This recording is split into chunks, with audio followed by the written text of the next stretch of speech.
ഇന്നലെ ഞാൻ വണ്ടർലായിൽ വെച്ച് ഒരു ഡ്രൈവർമാരുടെ ഫ്രീ ഫുഡിനെ കുറിച്ച് വീഡിയോ ഇട്ടിരുന്നു. അത് കണ്ട ഒരുപാട് ആളുകൾ എനിക്ക് വണ്ടർലയിൽ കൂടുതൽ ഡീറ്റെയിൽസ് ചോദിച്ച് മെസ്സേജ് അയച്ചിട്ടുണ്ടായിരുന്നു. ഇപ്പോൾ അവധിക്കാലമാണ്, വെക്കേഷൻ സമയമാണ്. ഒരുപാട് ആളുകളും കുട്ടികളും വണ്ടർലായിലോട്ട് വരാൻ വേണ്ടി ഇരിക്കുന്നുണ്ട്. അവരുടെ വെബ്സൈറ്റിൽ കയറിയിട്ട് ആ സമയത്തെ ഓഫറിൻ്റെ ടിക്കറ്റ് എത്രയാണെന്ന് നോക്കി അത് ഓൺലൈനായി തന്നെ ബുക്ക് ചെയ്തിട്ട് ഇങ്ങോട്ട് വരിക. അല്ലാത്ത പക്ഷം ഇവിടെ ഒരാൾക്ക് 1800 രൂപയാണ് ടിക്കറ്റ് ചാർജ് വരുന്നത്.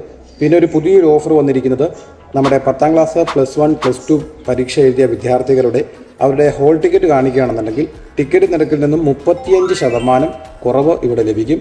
മാത്രമല്ല 1 തൊട്ട് 9ാം ക്ലാസ് വരെയുള്ള വിദ്യാർത്ഥികളുടെ സ്കൂളിലെ ടാഗ് കാണിക്കുകയാണെന്നുണ്ടെങ്കിൽ 25% ഡിസ്കൗണ്ടും ഇപ്പോൾ വണ്ടർലയിലുണ്ട്. പിന്നെ പ്രത്യേകിച്ച് എടുത്ത് പറയേണ്ട ഒരു കാര്യം ഇവിടുത്തെ ഫുഡിനെ കുറിച്ചാണ്. വെളിയിൽ നിന്നുള്ള യാതൊരുവിധ ഫുഡുകളും ഇതിൻ്റെ അകത്ത് അലൗഡ് അല്ല. നമുക്ക് വെള്ളമൊക്കെ വെളിയിൽ നിന്ന് കൊണ്ടുവരാം, അല്ലാതെ നമുക്ക് കഴിക്കാനുള്ള ആഹാരങ്ങളൊന്നും ഇതിൻ്റെ അകത്ത് അലൗഡ് അല്ല വെളിയിൽ നിന്നുള്ളത്.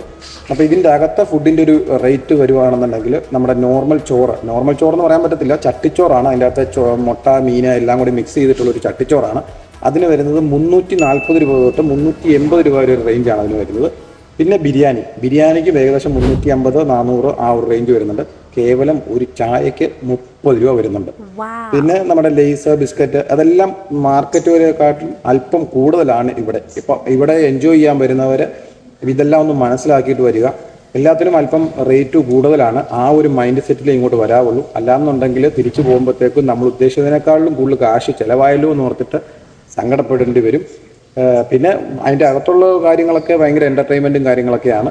ഞാൻ പ്രത്യേകിച്ച് പറയുന്നത് ഈ പൈസയുടെ കാര്യങ്ങൾ. ചില ആൾക്കാർ ഈ 1800 അല്ലെങ്കിൽ 2000 രൂപ, ഒരാൾക്ക് 2500 രൂപ ആ ഒരു പ്രതീക്ഷയിലൊക്കെ വന്നിട്ട് തിരിച്ചു പോകുമ്പോൾ നമ്മുടെ കാൽക്കുലേഷൻ ചെയ്യുന്ന ബഡ്ജറ്റിൽ നിൽക്കാതെ വരും. അതുകൊണ്ട് ഇത്തരം കാര്യങ്ങൾ ശ്രദ്ധിച്ചിട്ട് ഇങ്ങോട്ട് വരിക, എൻജോയ് ചെയ്യുക.